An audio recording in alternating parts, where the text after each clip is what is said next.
Hello, everyone. Before we dive in, be sure to drop your thoughts, feelings, and lessons in the comments below. Like the video and subscribe so you never miss stories like this. Let's get into it. She smirked as she slid the divorce papers across the table, thinking she had won. Her eyes said, "You are nothing without me." I signed in silence. But when the judge read my net worth out loud, that smirk vanished. My name is Darius. I met Jasmine at a friend's birthday party 6 years ago.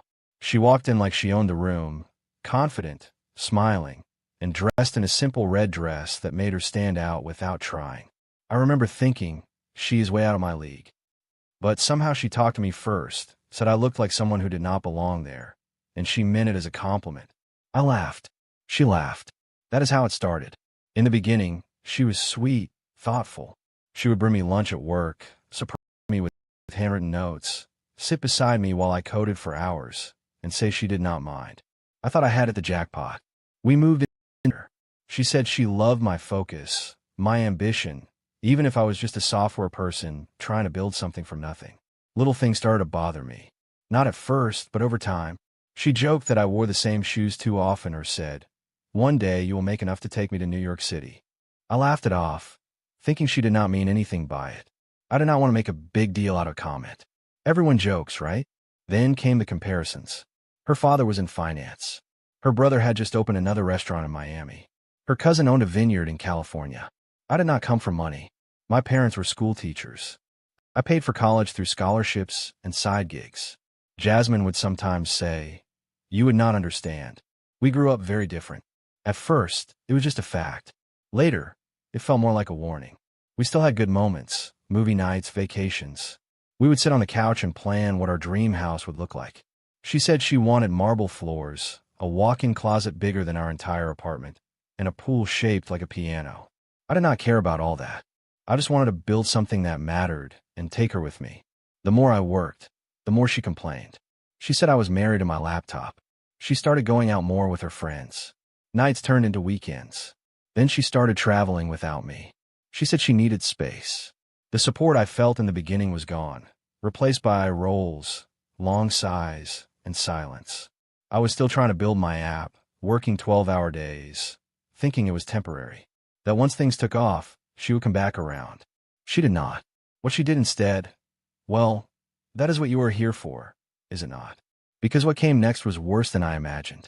But it was also the start of something she never saw coming. It started small. That is what makes it hard to spot. A little shift here, a slight change there. Nothing obvious enough to call out, but once you are deep in it, it is already too late. One night, we were out with some of her friends at a rooftop bar downtown. I did not know most of them, but she insisted I come. I thought it was a chance to spend time together, just us, but I was wrong. She spent the evening glued to her phone, laughing with her old college roommate about some vacation they were planning. I sat there sipping club soda, while the others talked about hedge funds and luxury condos. Then one of them asked me what I did, and before I could speak, Jasmine leaned in and said, "He is still figuring it out." It was a joke, I guess. At least that is how everyone laughed. But my stomach sank. I smiled because I did not want to embarrass her. That was the first time I felt like I was shrinking next to her. After that, it happened more often. At dinners, she would interrupt me mid-sentence. When I tried to talk about He is my still work, figuring it out. she would cut in with, It was a joke, I "Let's not guess. bore everyone with At joke least that is how. stuff." Or worse, he is building some mystery app that is going to change the world someday. I noticed the spending too. Designer bags, new shoes, expensive candles that cost more than our monthly wireless internet bill. She started getting packages daily. When I brought it up, she said, "Do not act poor, Darius. It is embarrassing." I told her we needed to save. She rolled her eyes and walked away. She did not stop with me either. She started pulling me away from the people who grounded me. My best friend Andre used to drop by on weekends. We would grab wings and catch up. One day, Jasmine said, "Why does he need to be here again? Does he not have his own place?" So I stopped inviting him. My sister, who lived one city over, wanted to visit. Jasmine said we were too busy and told me to cancel. When I called my mom, Jasmine would sigh loud enough for me to hear from across the room. She never said, "Do not call them." She did not need to. I just stopped. I started feeling like I was always wrong. If I forgot to do something, she made it sound like I was careless. If I tried to help, she would say I was in the way. She had a tone, Never yelling, never screaming. Just sharp, like every word was a needle. Are you always this slow? You cannot be serious. Wow, this is basic Darius. Sometimes I would catch myself apologizing without knowing what for. I would walk into a room and feel like I was interrupting something, even if we were alone. There was no physical fight, no obvious cruelty. That would have been easier to name. Instead, it was like trying to sleep with the sound of dripping water. Tiny, constant, and impossible to ignore. She would say things like, "You do not even know how lucky you are, do you?" And the scary part, I started to believe her. I began thinking, maybe she is right. Maybe I am the problem. That is the thing about emotional manipulation. It does not come all at once. It wraps around you slowly like fog until you cannot see your way out. And I did not. Not then. Not for a long time. But one night, something cracked. I caught a look in her eyes. Not anger, not frustration, just boredom. Like she did not see me at all anymore. I remember thinking, when did I stop being a person to her? It was a Friday night, and I was supposed to be working late. At least that is what she thought. My meetings ended early, so I figured I would surprise her, pick up her favorite Thai food, head home, and for once just have a quiet night in. We needed one.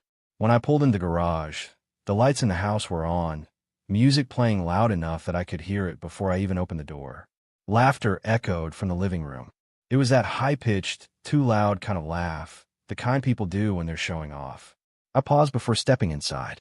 Then I heard glasses clink. Someone popped open a bottle, the cork bouncing off the ceiling and landing with a thud. That was followed by cheers. It did not sound like just a casual hangout.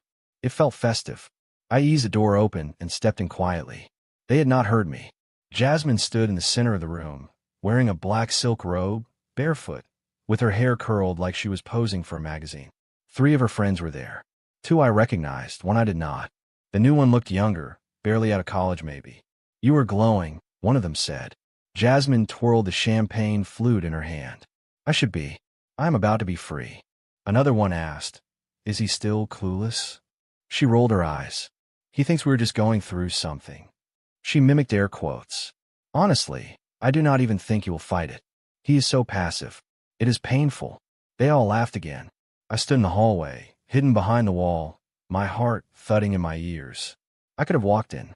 I could have shouted, but something stopped me. Maybe I needed to hear it. Maybe I already knew. Then came the line that cut through everything. "I mean, he has got nothing," she said, laughing. "No savings, no backbone, just his dumb little app that has not made a single dollar. After the divorce, I will be back on the market with everything." Someone whistled. Another said, "As you should, girl." I did not hear the rest. I backed away, quietly closed the door behind me, and sat in the garage in the dark for a long time. The food I bought was still in the passenger seat, getting cold. I did not cry. I did not yell. I did not even feel angry, just numb like someone had turned the volume down on my whole life. She had not just fallen out of love. She had written the final chapter, signed her name at the bottom, and was already planning the sequel without me. But that night did something to me, something subtle, a shift. It was like a light clicked on in a room I did not realize was dark. I had been trying so hard to save something that was already gone. Worse, something that had never been real in the first place. And right there, sitting in the silence of that garage, I decided I would not be the fool in her story. Long before Jasmine ever handed me those papers, long before the smirks and the insults, I had learned how to disappear in plain sight. By day, I was just another person in a hoodie at a cafe, typing away on a laptop, sipping cold coffee. To her, that is all I was, just a quiet man tinkering with ideas no one else understood. She never asked questions, and I never offered answers. That worked perfectly for me. Years ago, before we even met, I launched a small mobile app on a whim. It did not go viral.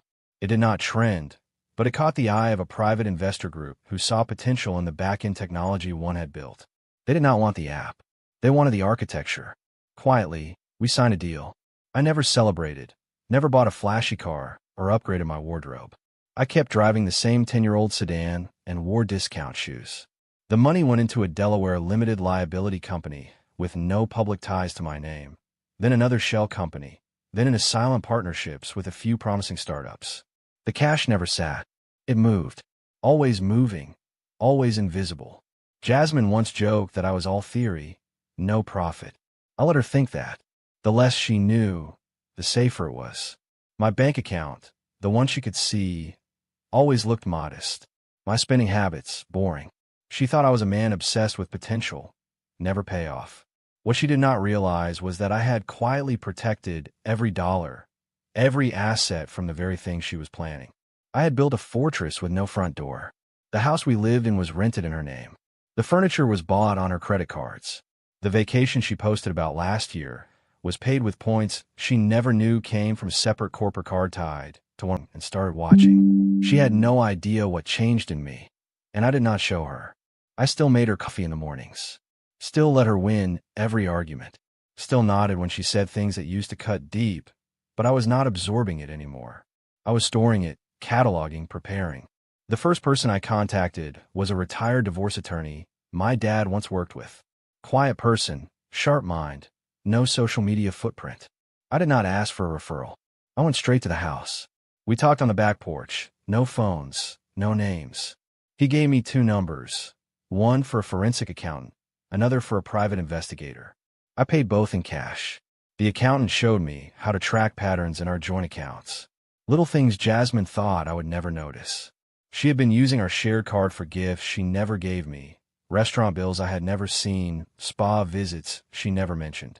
The numbers told a story louder than words. Every month she would drain just a bit more, just below the threshold that might trigger a red flag. The investigator handled the rest. I did not even ask for photos, just facts. Dates, times, who she was with, where they met, how often. It was not just one person. There were 3. One of them she visited while telling me she was at a women's retreat. Another she brought to a hotel we had once stayed at together. That one stung a little more than I expected. I recorded everything legally. Every conversation where she hinted at her plan. Every time she slipped up and revealed more than she meant to. I learned to play dumb. I kept my face neutral. I let her think I was spiraling, that I was too broken to protect myself. The more pathetic I acted, the more careless she became. One night, she told me she had a friend who knew a great divorce attorney. Just in case, she said, laughing into her wine. I nodded and asked if she thought he would go easy on me. She said, probably not. Another time, she left the couch while she was in the shower. Messages from her friends, screenshots of account balances, lists of assets, talks about what she would take. She did not even bother hiding it anymore. She thought I was too blind to see what she was building. I kept a journal, paper, not digital. Every day, I wrote down what she said, how she said it, where she went, who she spoke to. It was not paranoia. It was preparation. I began backing up financial documents, copies of receipts, account statements, company contracts, all tucked away in encrypted folders. My legal team, 5 people in total, all operating under strict confidentiality, met with me weekly in an office she did not know existed. I was not waiting to be rescued. I was laying bricks. She saw a man unraveling, but I was building something behind that silence, something with sharp edges. It was a Thursday afternoon. It was not. Inside was a manila folder with her lawyer's logo stamped across the top. On top of the divorce papers was a small pink sticky note. Her handwriting curved neat, casual. Do not worry, I will be gentle. Smiley face. Jazz. I stared at it for a while, then placed it carefully back into the folder. No surprise, no panic, just confirmation. I did not respond, did not text, did not call. I finished my work, packed my things, and went home like it was any other day. She was already out for the night. Later that evening, I found out she had been preparing for more than just paperwork. A mutual friend, one of the few people who had not picked a side, forwarded me screenshots from a group chat I did not even know existed. It was all Jasmine and her inner circle, the kind of group chat people make when they want to talk freely behind someone's back.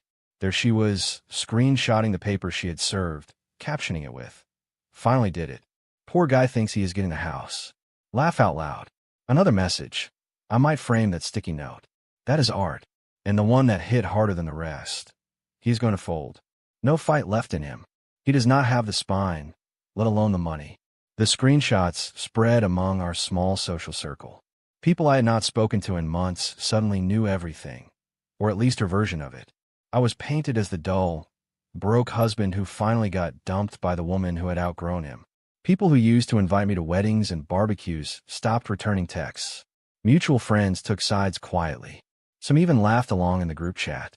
One of them wrote, "Let her have her. Is not the kind of person who wins these things." Funny thing is, they were right about one part. I did not fight back. Not in the way they expected. When the final version of the papers arrived, delivered formally this time by courier, I did not delay. I flipped through every page, signed where I needed to, and did not change a single clause. She had asked for the house, the car, a monthly support sum, and full rights to her own assets. I gave her everything, and I smiled while signing. Not because I was happy, not because I was defeated, but because the real game had never been in those papers. It was already in motion, far beyond anything she knew.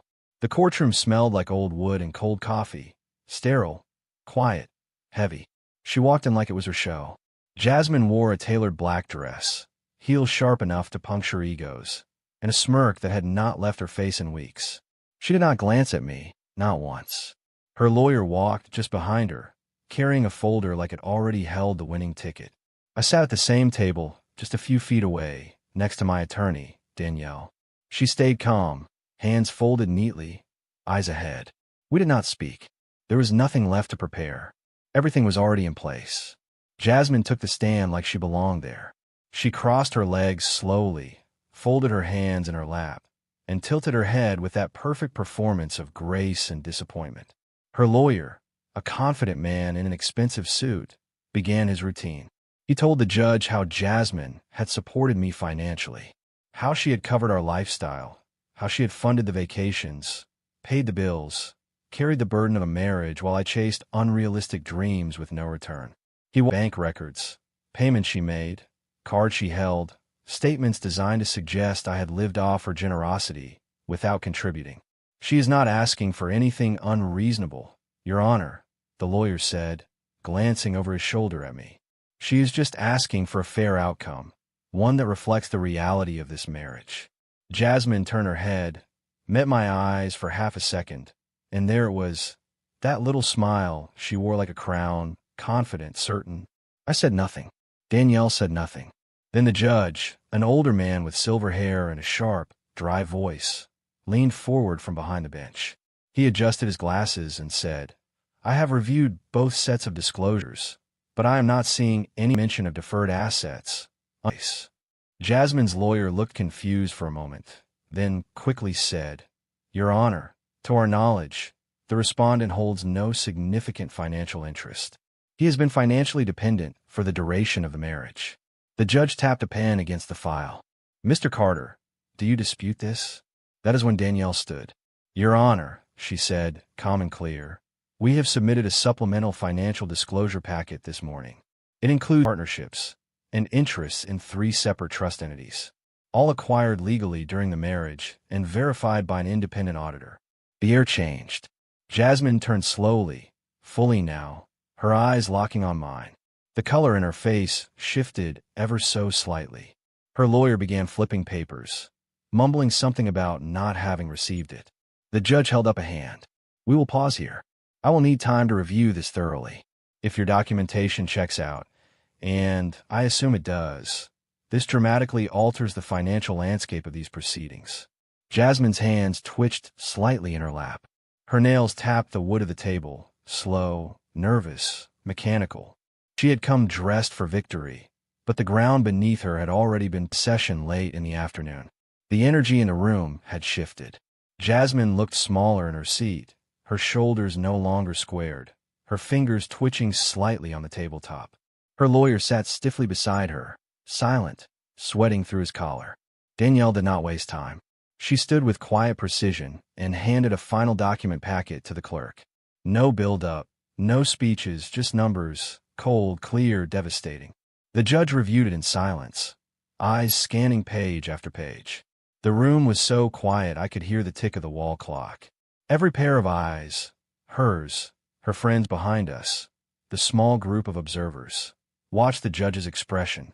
Finally, he cleared his throat. "What we have here is a comprehensive breakdown of the respondent's holdings. 3 functioning business entities, 2 corporate trust instruments, private licensing agreements, and an acquisition dated within the marriage." Jasmine blinked slowly. Her lawyer leaned over to whisper, but she brushed him off. Combined, the judge continued, these holdings place Mr. Carter's net worth at a figure considerably higher than what was originally represented by either. There it was. A low murmur spread across the room, half disbelief, half confusion. Jasmine sat frozen, lips slightly parted, like she was waiting for someone to say it was a mistake, like the numbers could not be real. She shook her head once, but no one was looking at her now. The judge raised a sheet of paper. In reviewing Mrs. Carter's sworn statement and financial disclosures, I find clear contradictions between her testimony and the realities of this case. There is also evidence of misrepresentation concerning marital contributions and intent to conceal expenditures. Her lawyer stood to object, but the judge cut him off with a firm wave of the hand. I have heard enough. He adjusted his glasses and looked directly at Jasmine. You painted your husband as a dependent, unambitious partner, while seeking entitlement to assets you believed did not exist. But now that those assets have been revealed and protected legally outside community property, you are entitled to none of them. Jasmine's expression cracked, her jaw tightened, eyes glassy now, mouth twitching like she wanted to say something but could not form the words. The judge's final words were plain and sharp.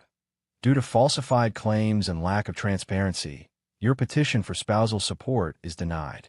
Your request for asset division is denied. This court finds no basis for further distribution. Jasmine did not cry. She did not scream. She just sat there in front of everyone in complete silence, stripped of the last illusion of control she thought she had. All the group chats, all the clever little digs, none of them helped her now, and I did not smile. I did not need to. The silence said everything.